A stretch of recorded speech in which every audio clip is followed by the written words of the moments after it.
to The Straight Stitch, a podcast about sewing and other fiber arts.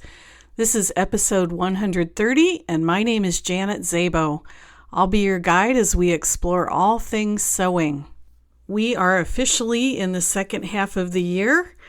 This year has just sped by, and in another month or so, I'm going to have to start canning. I've pretty much given up on the garden this year. The tomatoes are doing well. The potatoes are doing well. We'll get lots of raspberries, but the robins ate all the strawberries. We didn't get any strawberries. And while I was in Oregon, a deer got into the garden and tore up probably half the bean plants after it nibbled the tops off of all of them. It ate all of the peas, so there won't be any peas this year, and it also nibbled on the apple trees. And I'm hoping the apple trees recover. My husband is beefing up the fencing out there, and I don't think that the deer will be able to get in anymore, but the damage has been done. This morning I was out there and I saw a ground squirrel, and I'm sure it's going to try to eat cabbage and other things, so I'm going to have to go out there and take care of it. I would almost rather have the insect pests than the large animal pests. I don't have a lot of insect pests because I've got a boatload of garter snakes out there who are getting fat and happy eating all of the bugs, but they're not big enough to take on the ground squirrels or the deer. So it is what it is. Every year is different. We ended up not doing pigs this year for a variety of reasons. We couldn't get them until the end of June, and we felt that that was too late in the season. As far as sewing goes, I did get the Lou raincoat cut out last week. As soon as I get the lining cut out, I can start working on that. I do have another sewing-related project that is due at the end of July. And because that one has a deadline, it has popped up to the top of the queue. So I'm going to be working on that for the next week or so. And it's a secret project. I can't tell you about it, but hopefully I will be able to soon. And that's about it for right now. It's been a busy summer. Last week, my friends Robert and Deana, who are here visiting for a month from Tennessee and living in our rental house, we went to several concerts and we were busy with all of that. The one good thing is that the weather has not been unreasonable. It's actually been very pleasant. I don't think that we've broken 90 yet, and we got a fair bit of rain. This is always the time of year when I start asking my husband if it's January yet, because I just don't do well in the heat. There's a reason I live in Montana and it's not 90 plus degree temperatures. I mentioned that my friend Deana is visiting, and I asked her if she would sit down with me for a podcast interview. Deana makes and sells items at local farmers markets in Tennessee, and I interviewed her a couple years ago about that. In the meantime, she has started a thriving machine embroidery business. She does a lot of custom machine embroidery, and that's a topic that I haven't covered very much on the podcast. It's something that I don't know very much about, so I'm reluctant to speak about it. I'm trying to get more experience with my own embroidery machine, but she's got a 15 needle machine, and I thought she would be a good one to kind of kick this off and get us started. So if machine embroidery is something that you're interested in doing, hopefully this will get you on the road. Deana, welcome to the podcast. Thank you. Happy to be here. So you were on a couple years ago, and we talked about your sewing business, and you were selling items that you had made at local farmers markets. And you're still doing that, if I understand correctly, but now you have a new business where you do custom embroidery. Yes, that's correct. So I'm curious. I have an embroidery machine, but I am not anything near an expert. I know enough to be dangerous. So I'm curious as to what prompted you to explore machine embroidery and start a business, And then maybe we can talk about the practical things like stabilizer and thread and all that fun stuff. So, Okay. Go ahead. Okay, so I was sewing and going to craft shows, going to farmers markets, and looking at stuff, and I would see embroidered items. And of course, the first thought I had was, I can make that. Right. I can do that. I want to learn that because I needed another thing to learn. But it wasn't anything that I was ready to act on at any time soon. And we happened to be at a homesteading workshop, and I was talking to a woman we had met and telling her about my sewing, and embroidery, machine embroidery came up.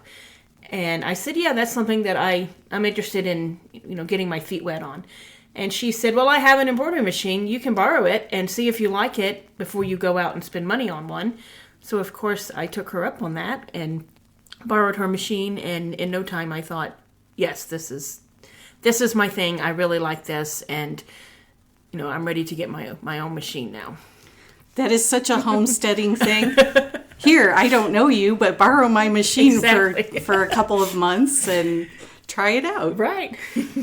So it was a single needle machine? That was a single needle machine, and I had it for a couple of months and worked with it and really liked it. And then around that time, I saw one come up for sale on a Facebook page and thought, okay, I'll buy this single needle machine and return hers.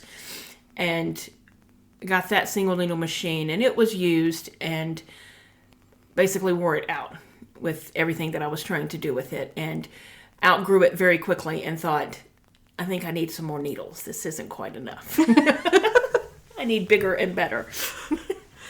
If you're going to do something like that, though, I think that's the way to go, is to try out and get a piece of used equipment before you invest in the big piece of equipment. Oh, definitely. And even after doing that, when I got my 15 needle in October of 2024, it was still very intimidating. It sat there for, a couple of weeks when, with me thinking, what have I done? I've made a huge mistake. I have to send this thing back. It's too much. It's too big. So starting off with the single needle was definitely the right path to go on, I think. So what kinds of projects did you start with on that single needle machine? The single needle machine, I started off, you were very limited hoop size, so very small dish towels.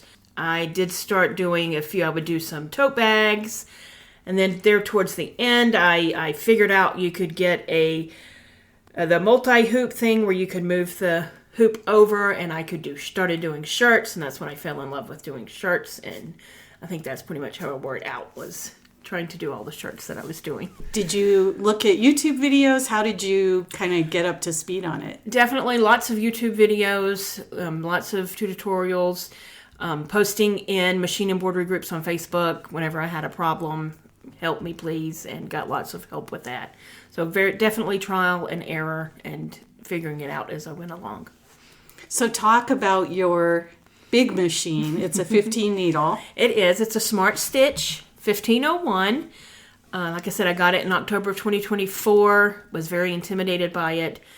There for the first probably 3 or 4 months, I was convinced I'd made a huge mistake and wasted all this money and was never going to do anything with this.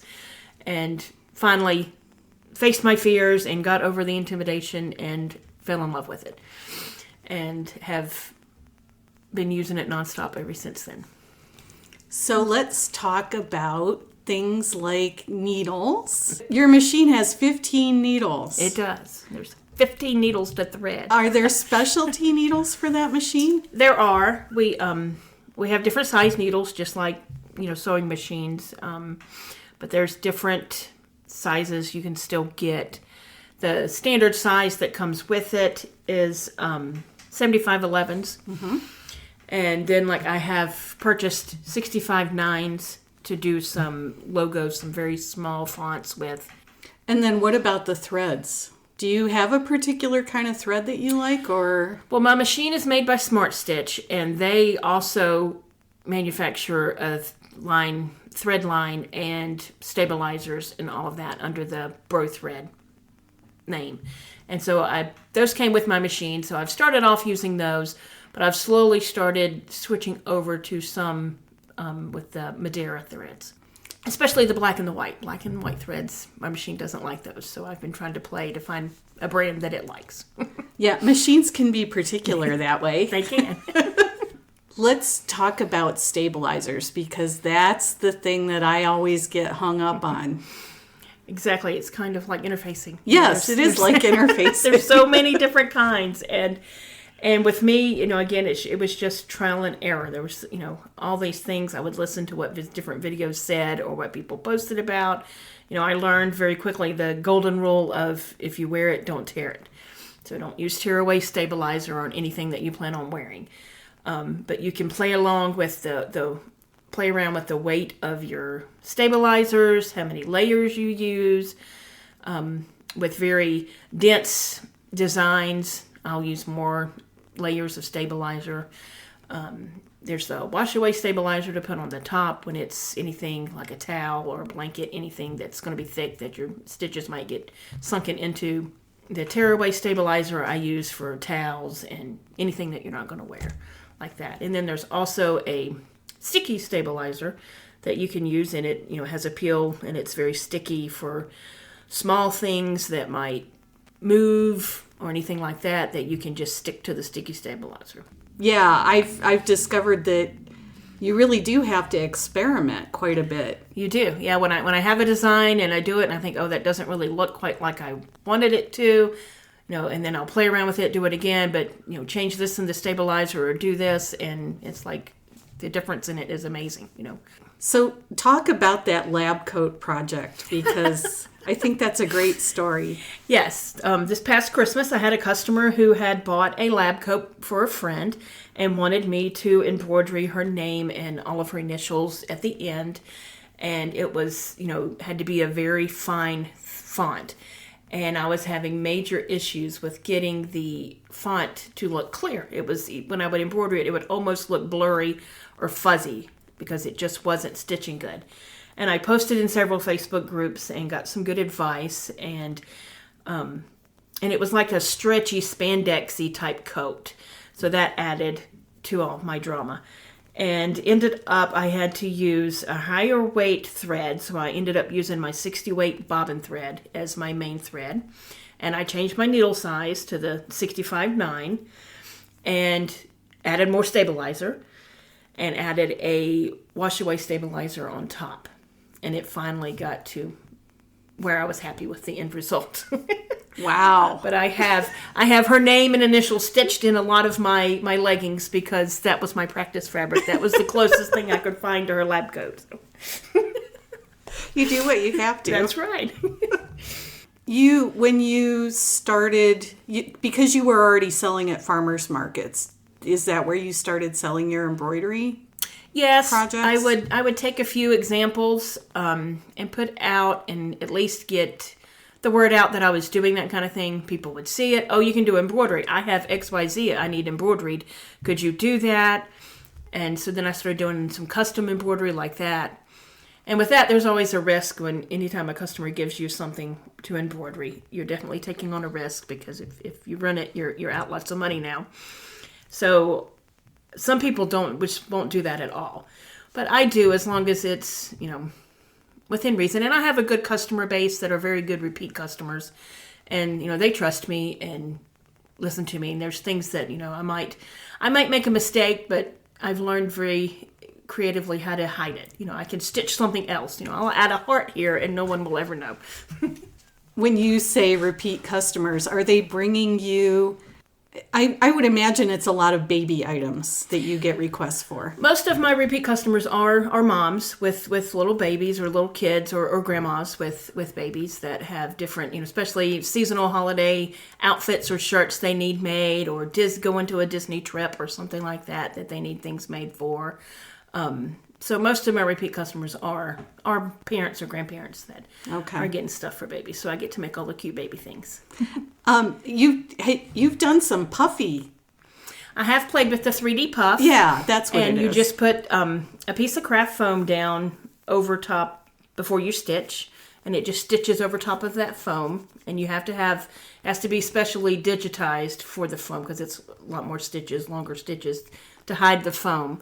And then when you're done, you just hit it with a heat gun to make the foam shrink, and it all hides inside the stitches. Oh, you're kidding.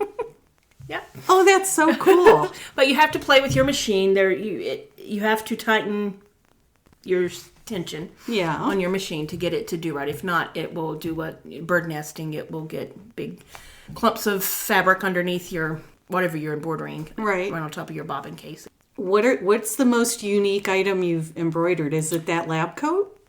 Probably the most unique thing I've done is I had a grandmother contact me right after Christmas, and she had bought her grandson a coat, a very nice coat for Christmas, like a Carhartt type coat. Okay.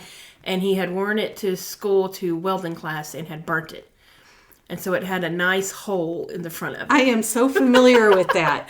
And she was so upset with him. And so she had the idea. And so she contacted me and asked me if I couldn't stitch something over top to cover the hole. Right. So we went with a little arrow. And I stitched an arrow over top of it and saved his coat. And his granny was very happy. Saved his butt. That's right. You don't do your own digitizing. I do not. It is a art form in itself, I believe. A lot of people think that it's as simple as just converting the file type, and it's way more complicated than that. It is, you have to, trace the whole stitch path of whatever picture you're making, decide what stitch to use, how long of a stitch to use, underlaying stitches, color sequencing, all of that is involved. So I haven't invested the time or the brain width to learn that yet. So I use digitizers that do all that for me. Okay. And you also buy a lot of your embroidery patterns on Etsy? I do. Buyer beware. Not all of them are of quality, but I have learned the designers that I do like on there that do have very good quality designs, and I am able, for the most part, to be very successful with the designs I get from there. Every once in a while I'll come up with a dud, but most of them are good quality designs. Yeah, you recommended a few to me and I've gotten some. So when you talk about stitch density and when you're digitizing, I know a few of the patterns that I've done that I've gotten from Bernina, they actually have you, embroider the first layer, and then you have to take the hoop off and put the second layer of fabric on and embroider that, and then take it off and put the third layer of fabric on if you're doing layered fabric or if you're doing those kinds of designs. Do you have to be careful? Are you using all 15 needles at the same time on your machine? Nope, only one needle moves at a time. Okay. But you don't, if you just have a single needle, every color change, you have to change your thread. Right. And so it's way more time involved when you just have one needle. Whereas with the 15, I just program my design at the start and tell it what color I want, where each color is on my machine, whatever needle it is on. And then my machine automatically changes the colors and changes the needle as it needs to go. Okay. That makes a lot more sense. Right. That's what I thought at first, too. I thought, oh, wow, 15 needles are going to be going. It's going to be crazy in here. Do you ever walk away from your machine while it's working? I do. That was one of my reasons for wanting the bigger machine with the flatbed, without having to worry about things happening, and I could walk away and maybe I could get, something else done. But, so I do walk away from it some, but I don't really like to leave the room per se. I usually am working on a sewing project over here or getting the next thing ready, hooped up ready to put on the machine. So I am still usually in the room, and I can usually hear an issue before it becomes a major issue. Whereas if I wasn't in the room, I could have a major issue. But because I heard it and I was able to stop it and fix it, I kept that from happening. So what are some of the typical problems that happen? A thread breaking seems to me to be... Thread breaking is very common. It's very, very common. It's very... I always get excited when I have a whole project that I didn't have to change a broken thread. So that's very common. But the bird nesting can be a major issue. And especially if, inside your bobbin case, just like with sewing, if you get a little thread in there that's hung up somewhere, it can cause major issues. And I can usually tell with And it depends too with the fonts I use and how they're curved. Sometimes going around the curves with long stitches, it will cause this bird nesting to happen. And I can usually have learned to hear in the stitching when it's starting to happen. As long as I stop it and reset my thread, it's fine. But if I was out of the room, it would keep stitching its little heart out and break a needle and all kinds of stuff. So yeah, I've had that happen to me, and you're right, you can hear it. It does sound different. Right. Yeah. And of course I've done, where I've sewed the back of the shirt to the front, and where it gets underneath the machine, you don't realize it, and then when you go to take it off, it's all sewed together in one big circle. That's always fun too. Have you done hats? I have done a few hats, not a lot, but my son really wanted me to learn how to do that, so I have been playing with that and have done several hats. I had an order for hats from one of my farmers market other vendors for his farm, and I did those, and so I'm getting better and good at that. When we did hats at Bernina University last year in the one embroidery class that I took, we had to use that sticky stabilizer. Oh yeah. And kind of glue the hat down onto the stabilizer, and yeah, it was I was kind of chewing on my fingernails while we were doing it. It wasn't a very big motif either, but right. But yeah, I have a whole different hooping station for my hats, and so everything comes off, and I have to put this on, and I'm able to use just a tearaway stabilizer that's made for hats. Just nice. A little strip that goes in there. I have a cap hooping station where I can hoop them up and get them. It has its own little hoop where they're hooped in tight, and slide them into the machine and do all that. And that all has to be digitized differently too. They're always upside down and stretched out more, and there's a science in that too. Who knew? I know. I need to get somebody on the podcast to talk about digitizing. I know, yes. About how long does a typical project take? Let's say you're doing a t-shirt. Doing a t-shirt, a design on a t-shirt, depending on the speed of your machine, and I do like to keep mine running pretty fast when we have a lot of work to do. So I usually keep mine right around 700 to 750 stitches per minute. That will usually take 20 to 30 minutes, depending on how complex the design is. What do you have besides the stabilizer? What kinds of considerations do you have for the density of the design? Do you have to use a different needle size? No, I don't really play with the needle size much unless I'm doing like a logo. A lot of the times I'll look at the fabric of the shirt.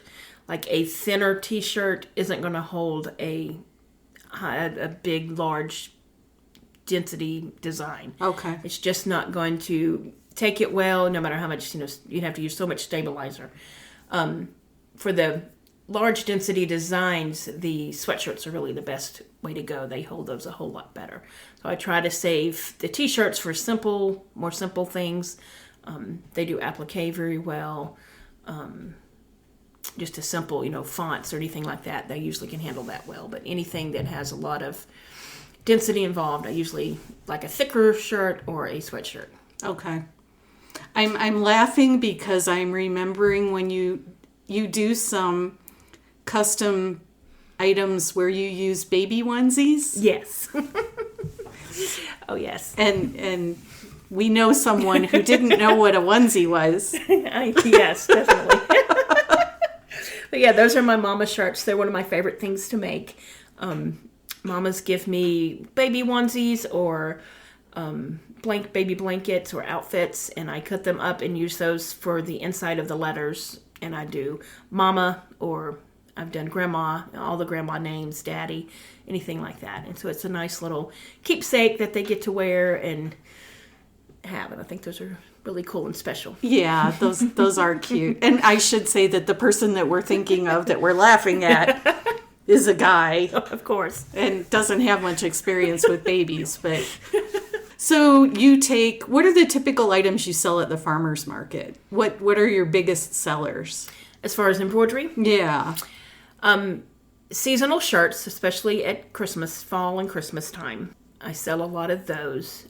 The mama shirts are my number one bestseller probably in the embroidery.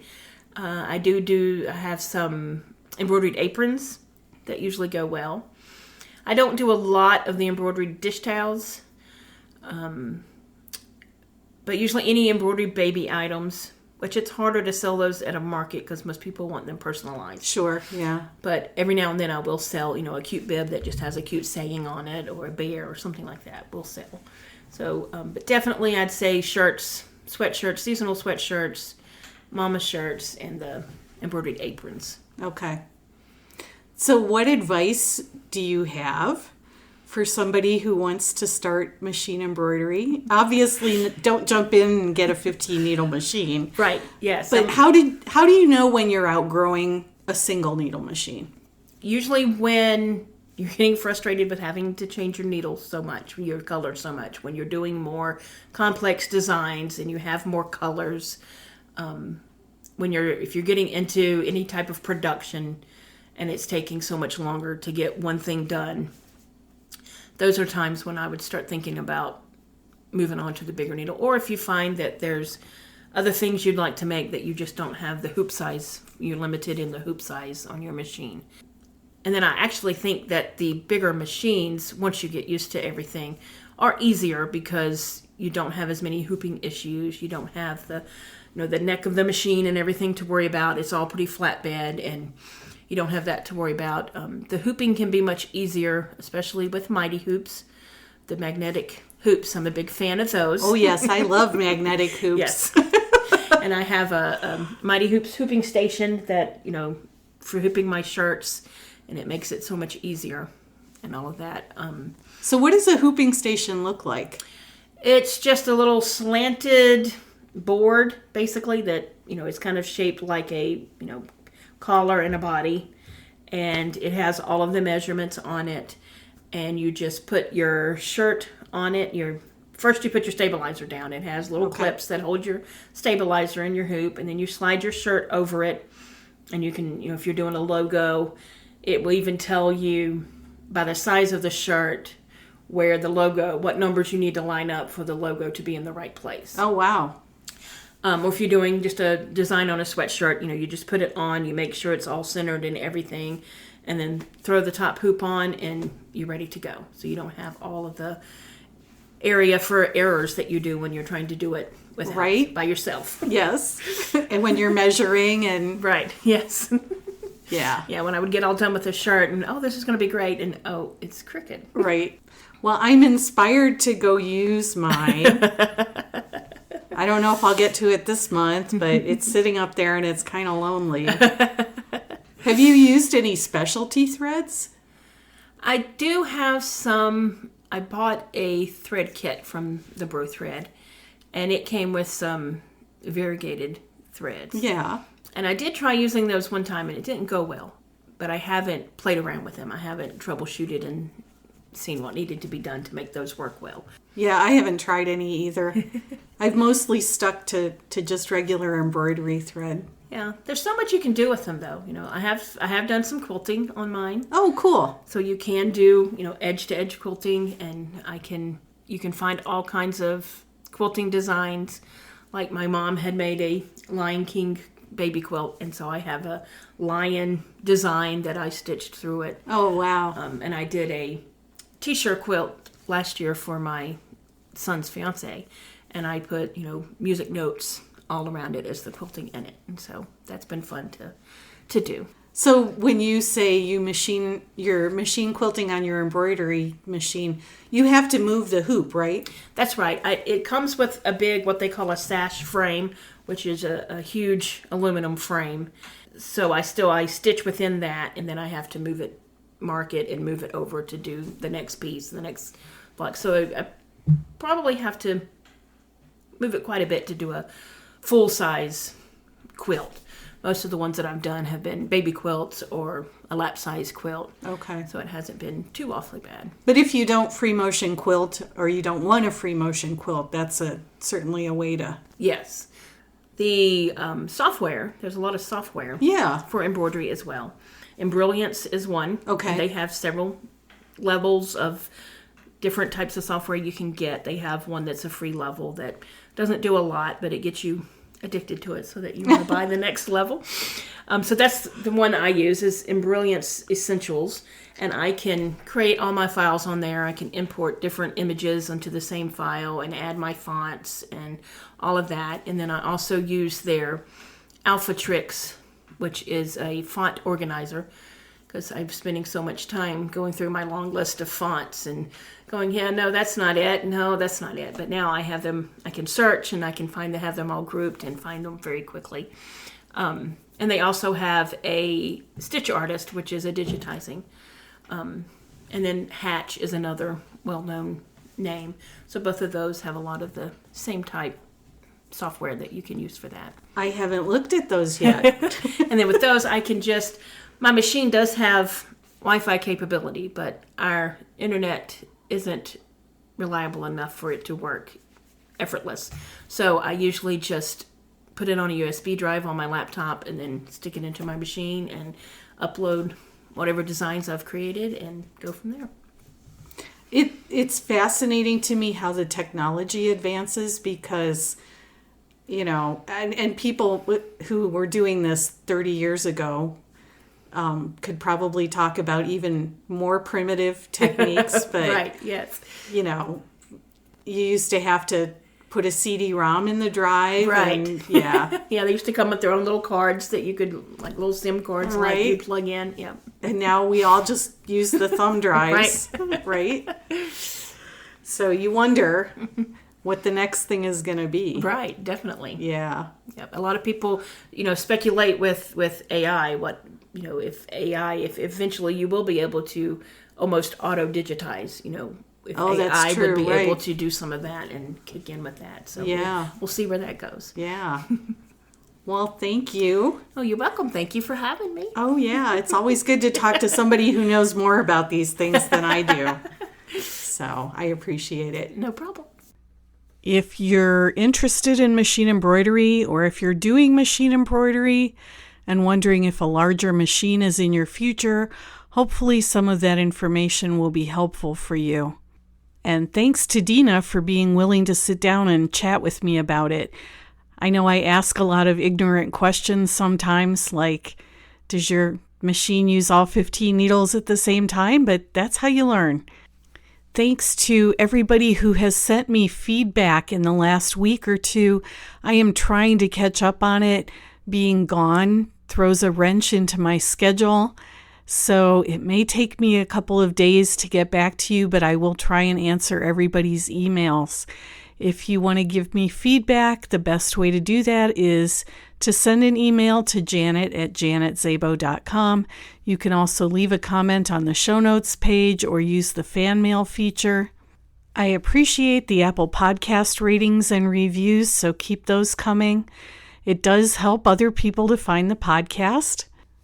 My website is www.janetzabo.com, and that website has links to the podcast website, which is www.thestraightstitchpodcast.com, as well as to my blog, which is where I am putting all of my photos and commentary about sewing and life in Montana. The podcast also has an Instagram account at Straight Stitch Podcast. So there are lots of ways to see what I'm up to. Until next time, I hope that you have a great week and that you get to go sew something.